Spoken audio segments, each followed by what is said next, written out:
Terri. And this is the Monday Mindset Podcast, where we share things of interest to us and hopefully to you. So let's get started with episode number 70. So this week, Daisy and I thought we would do something a little different. So in the past, we've done a few episodes where we reflect back over the last 10 episodes or so.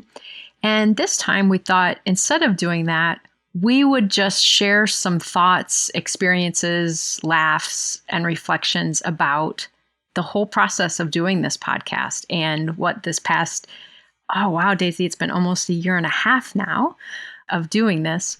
So we thought we would share some things with you all. Yes, and of course there are endless frustrations for me as the editor. I get very annoyed with your squeaky chair.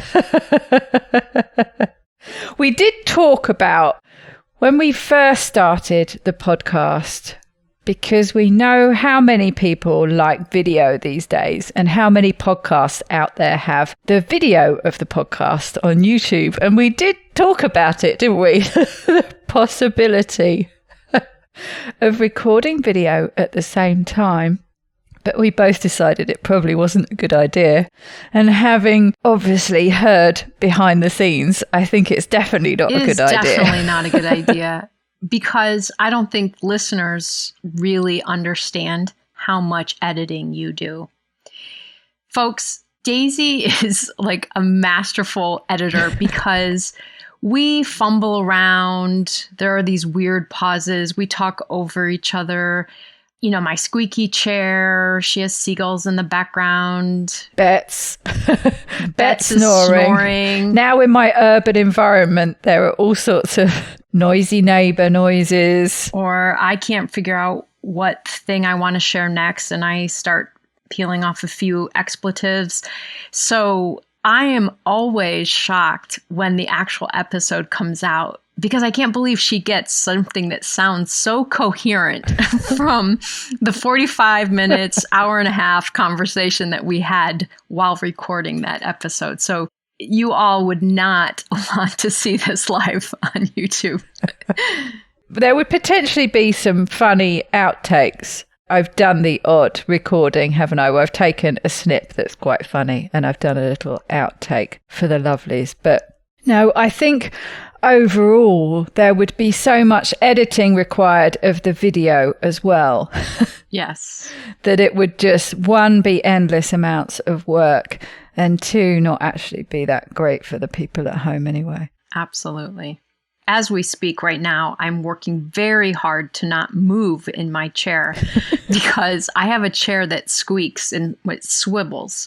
And if I move at all, it will squeak. And so sometimes when we record, I actually sit on the couch because that doesn't make noise.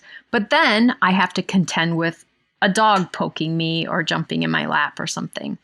So our dogs, and for Daisy, cats, are often interference that we have to navigate while doing these recordings. Yes, and I wondered, we had massive tech problems. We were supposed to be recording last night. Huge tech problems your end with your laptop, but Bets was snoring particularly loudly, wasn't she? She was. But this evening she's very, very quiet, and she's right next to me as well, so she's not performing on demand. But sometimes I'm editing, I think it's the latest episode of Keto Woman where there's this gentle snoring all the way through. It can be our background noise, Daisy. It kind of lulls people into that sleepy space while hearing a dog snore. I think we could use this to our benefit. I think as quite a picky podcast listener myself, there are some noises that I get extremely irritated by, but the gentle rumbling of a dog snoring I don't think would bother me too much. For example, Daisy does not like it when I hold on to a pen and click it while recording. We have That's one of my biggest bugbears. We have had to stop a couple of times to correct that situation. Yeah. Like, what are you doing? What's that noise? I look like the guilty kid in a candy store. I'm like, what? I'm not doing anything. And then I realize that I'm doing something that's making noise, or I'm clicking or moving something. And your dogs are funny. Grace is the one that always makes me laugh because for such a small, innocent-looking dog, she has a very loud bark when she wants something done. And she's very demanding. Yes. To be honest, the people that don't know us very well, Daisy and I say we're going to record an episode, but we end up talking for about an hour or an hour and a half first before we even get to the point of recording. And so, unfortunately, I still have not mastered the timing of when we get on our call because I think, oh, I've got plenty of times. The dogs don't need to go out. It's not time to eat yet. They'll be great. And then all of a sudden, we're here 3 hours in, and Gracie starts demanding food. Gracie starts demanding going outside. So I think our time management in our recording also conflicts with Gracie's time management of potty breaks and dinner. Yes, we could do with working on that. We occasionally get strict and we get very good about recording first, but I would say 9 times out of 10, that is not what happens. And sometimes in the beginning, we were, I think, a little more efficient with it because every time we would record, we would do 2 episodes. And for us as people recording these, it throws us off every once in a while. And sometimes it helps us because let's say, for example, we record Daisy's episode where she's sharing something. And then as soon as we finish that, we start mine. And I can say, well, Daisy, remember when last week when you said this? And the real reason I remember it is because she just said it 5 minutes ago. So sometimes when we record more than 1 episode at a time, it actually makes it easier for me to remember what we've talked about. Yes, same. We're both like that, aren't we? Because then, of course, we have the backlog of ones that we've recorded, which are out of sync with what's coming out. And then I'm chasing you for social media, obviously, for the one that's coming out. But that could be one that we recorded 2, 3, 4 weeks ago. Depends how ahead of ourselves we've got. And neither of us can remember. We sort of got this bubble of time. Mm-hmm. So like you say, when we go one after another, it's helpful for remembering what it was about because we're both like, what was that episode about again? And I have the advantage, of course, because I've just edited it. Mm-hmm. So I've been reminded. And I'm completely clueless. Daisy will say, hey, I need your social media post for episode 66. And it was one that we recorded last week or 2 weeks ago. And I have no clue what it was. And then I have to go through, was that Daisy's episode or mine? Because if it was mine, maybe I have my notes somewhere. And then the really strange thing, this last time, I couldn't remember one that I needed to give you social media for, Daisy. And I went back and found the audio recording. But again, something that if you're just listening to a podcast in this example, you wouldn't know. But technically, Daisy and I record separately. And then the masterful editor puts those together. And so I had to sit and listen to just my half of a conversation for a few minutes to find out what topic I had covered in that episode. It was quite a painful process just to get to that information. But so there are all kinds of things that I've learned in this past almost year and a half about just how things happen. And I am so not technologically savvy. So it's a really good thing that Daisy's really good at this. But even just, I should maybe keep a chart somewhere that tells me what topics we've covered, what episodes. So when Daisy says, oh, let's do a looking back episode, I have to go back and look at all of the past 10 or 12 episodes and refresh my memory. So Daisy's got a really good working memory. She will hold on to something. She will remember details of a book she read 4 years ago and wants to talk about now. I have to have it almost immediately having gone through my mind, or I'm going to speak in very broad generalizations. So I've learned some things about myself in this process as well.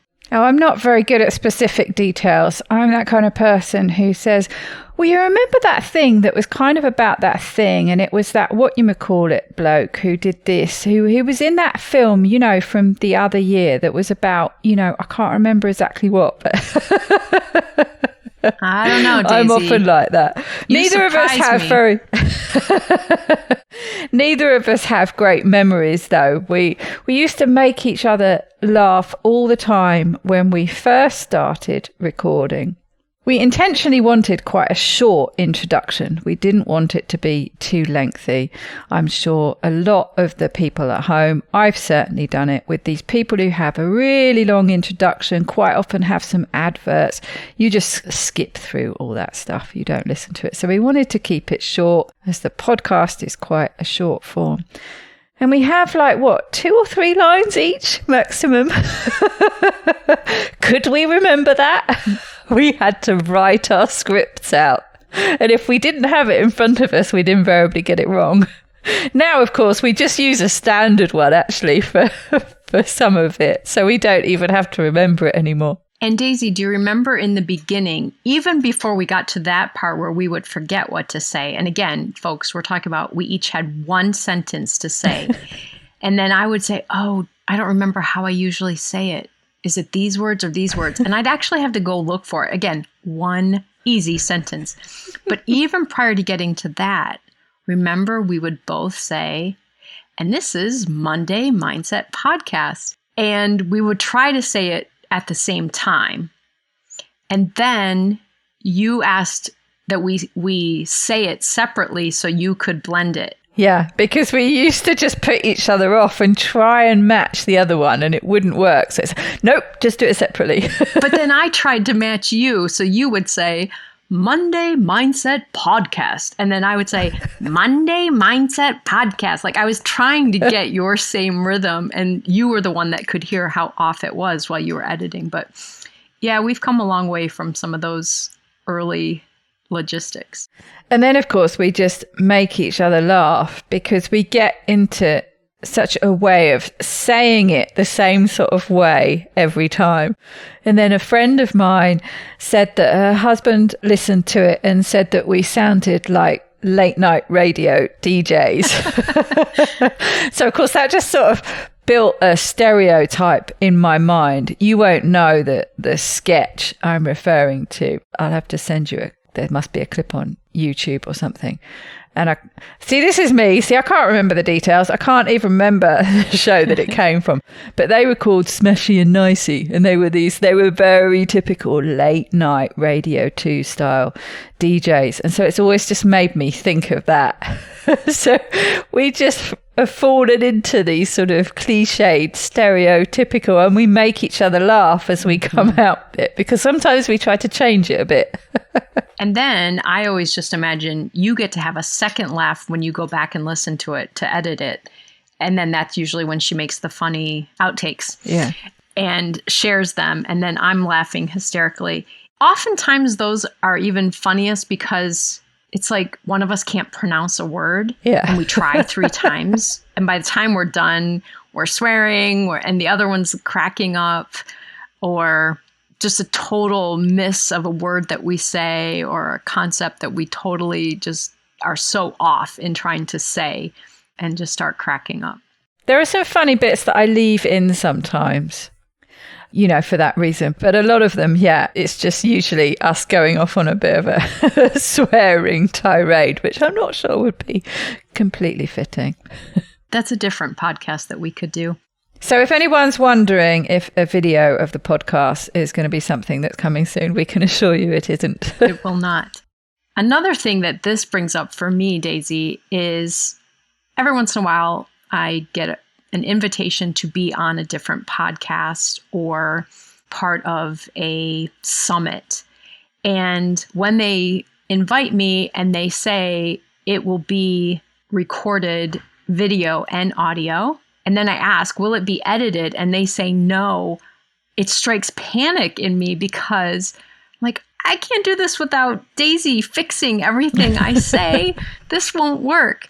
And I was doing a summit recording with the woman running the summit, and it was side by side screenshots of us, so the video and the voice. And I just remember having to focus so hard to not say every 2 seconds in my sentences, to finish a thought before I said something else, to not stumble on my words quite so much. It was such an effort because, again, I just have this really cushy experience with you that you just fix everything that I do. So those that actually record it or just publish it as it was originally done, that is very tough for me. So I appreciate your editing so much. Yeah, I do understand that feeling because I have that same panic. I haven't been on many podcasts, and I think at least 50% of the ones I've appeared as a guest, I've actually worked it so that I do the editing. Smart. It's amazing how many people, when you offer to do the editing for them, bite your hand off. So that works well for me. So I understand that panic. I think it gives me good empathy with my guests on Keto Woman, though, because most of the people who come on Keto Woman haven't been on podcasts before and understandably get really nervous. So I think it helps that I completely understand how nervous they get because I've done the same thing myself. I'm absolutely terrified when I'm in that position. But yes, I would like to get better. And I read a while back about what it is to be a good podcaster, and a good practice is to, at least for a given period, to do that recording it live, or at least to insist that you record it in one take, because you will get better at doing it when you know there's no editing, when you know there's no doing it over. And I can see the logic behind it, but yeah. It's like when you know you can't be so sloppy, you can be neater. But I don't know that I would like it. No, it's a lot easier with the edit. One of the things I've realized, one, is it changes how I listen to podcasts now.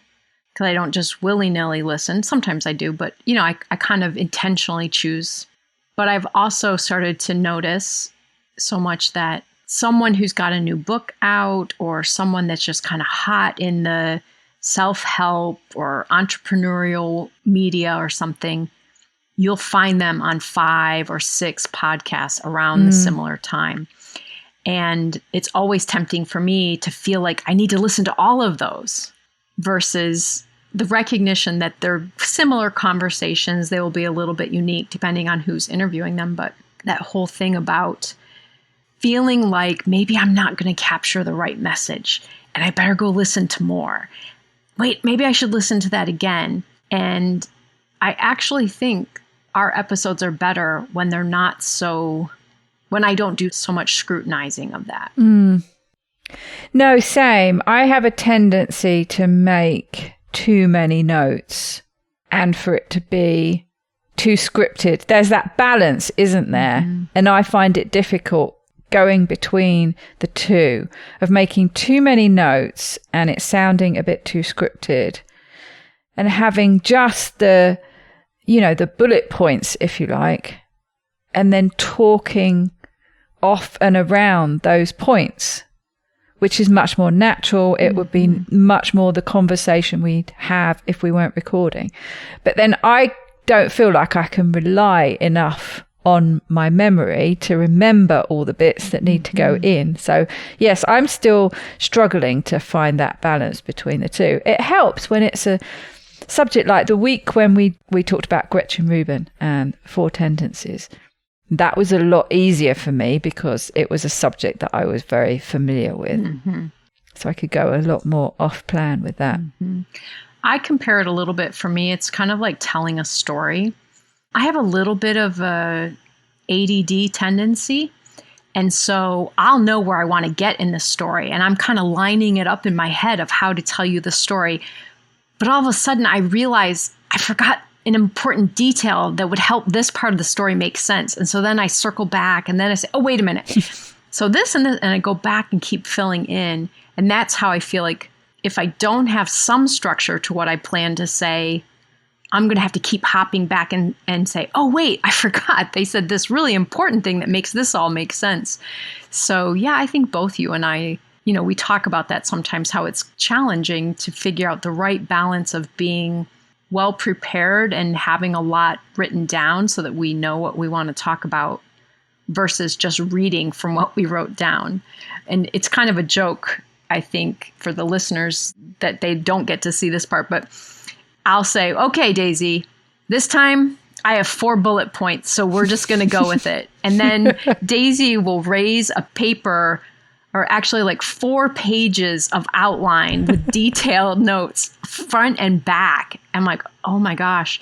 So when we say this is a short form podcast, we really intend it to be. But sometimes when you take 4 to 8 pages of notes, it's hard to do that in a short period of time. But it's been fun kind of learning to navigate that together.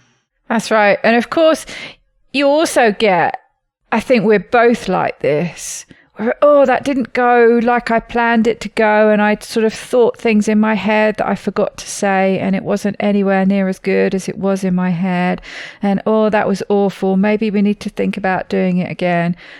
And then it goes out and you get completely different feedback from the people who are listening to it. Mm-hmm. So ones that you think people will like, they don't necessarily like. And ones you think, oh, people aren't going to like that. And they do. Mm-hmm. And it just goes to show that, you know, everyone likes different things. Everyone finds different things interesting. So I guess that's what we do. We just keep putting different things out and hope that there's somebody out there who will enjoy something they come across every week.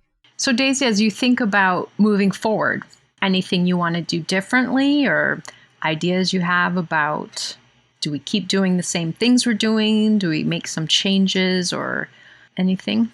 I think we always worry that we're going to run out of material, but that certainly doesn't seem to have been a problem. And I think both of us have probably revisited similar themes, coming at a slightly different angle. And even, I came back to James Nestor, didn't I? Talking about almost the same thing, but he was talking about it in a slightly different way.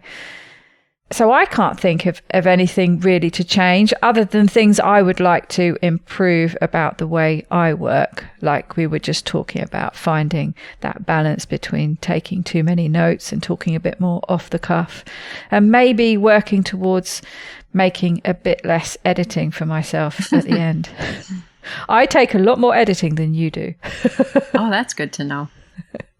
What about you, Terri?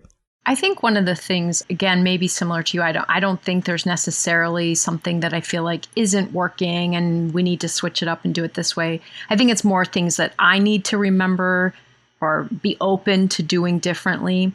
Like sometimes I put pressure on myself, like it's got to be a new topic that, hasn't been discussed everywhere. And again, it's often the topics that are discussed everywhere that are really popular and go really well. So I think I need to continue to kind of lighten up in my expectations of if it's interesting to me, then it's worth sharing. And yeah, listeners may not love every episode, but to stop agonizing over it, because then what happens is I postpone listening with the intent of what I'm going to do for this podcast. The other thing that you and I have talked about is, for me now, listening to podcasts is a different experience because everything I listen to is a little bit in mind. Is that one I could do for Monday Mindset? Is this one I want to share? And then I'll pick one and I'll think, oh, this is going to be great. And I'll listen to it. And I get so bogged down in the detail of it that I'm like, okay, I can't possibly do that one. Let me find another one. So it has really affected how I listen to podcasts in a positive way. If anyone remembers, in one of our review episodes, we were talking about some of our other favorite podcasts that we like to listen to that aren't ones that we talk about on here. At the time, I was really enjoying the podcast, My Favorite Murderer. And every now and then, I get a little bit punchy, and I want to do one of our topics from the just kind of poking holes in the theory kind of way. Like, oh my gosh, this person is saying that sleep is really important. Like, what about this? What about the fact that I need to stay up until 3:00 because I'm playing, Match 3D on my phone and I have to get to that next level? Every once in a while, I just think it would be funny to do one that is completely poking at whatever the topic is. I doubt that we'll do that. We should maybe find a podcast episode on something that we completely disagree with. Oh, no. So that we can be sharing it in a bad way. I think we're going to get ourselves in trouble if we do that, Daisy. But yes, I sometimes have to remind myself, going back to the original premise, when you get into that sort of frantic scrabbling around because you haven't just listened to something that you've just thought, oh, I need to tell Terri about that. You know, that was the original premise, wasn't it? Mm-hmm. Because that's what it was born out of, was just us sharing with each other things that we'd read or listened to. Well, folks, it sounds like we're just going to keep doing the same thing we do. So hopefully that's working for you. We're always happy to hear feedback, though. So, you know, if there's something that you thought of that you'd particularly like us to do, well, you know, find us on social media and send us a message. We'd love to hear it. And one more support for why this will never be video is right now I am watching Daisy's cat on the countertop behind her, which she cannot see. And the cat just did a great yoga cat pose and is now just checking out what else to do in the kitchen. So, again, no video. Might even be able to hear her, actually. There were a few meows. She sometimes does come through. Cat meows have a tendency of poking through. Cat meows, and that was her. That's Mimi. And Bet's snoring. She's turned the volume up a little bit. But I do have quite a good mic that doesn't pick up too much surround sound, which is handy. But the other problem that I have is that I'm a bit echoey, and that's because I've got these beautiful high ceilings. But when I move down to the room downstairs where my study spare bedroom will be, it should be a lot better. And again, something that you edit out masterfully every time is when one of us is right in the middle of making a really good point, and then all of a sudden you have to yell at one of your animals who is misbehaving. So it's like, oh yeah, Daisy, and then they said this. No, sir, Koa, down. Yeah, those are, I'm sure, fun editing moments. They are. I often, because of course you miss out on that because you don't get to hear all the bits that I cut out. And yes, they quite often make me chuckle a lot. So that's a fun side of the editing process for me. Absolutely. So hopefully you've had a little bit of fun walking down our processing lane here. And as we just highlighted, we're going to keep doing the same format. If you have feedback, as Daisy said, we're always open to ideas. If you have topics you would enjoy hearing about, or specific books or people or anything like that, we're open. So we hope you enjoyed this, and we just look forward to seeing you again soon. Well, Terri, I hope you have a very wonderful week, and everyone at home. You too, Daisy. Bye-bye. See you next time.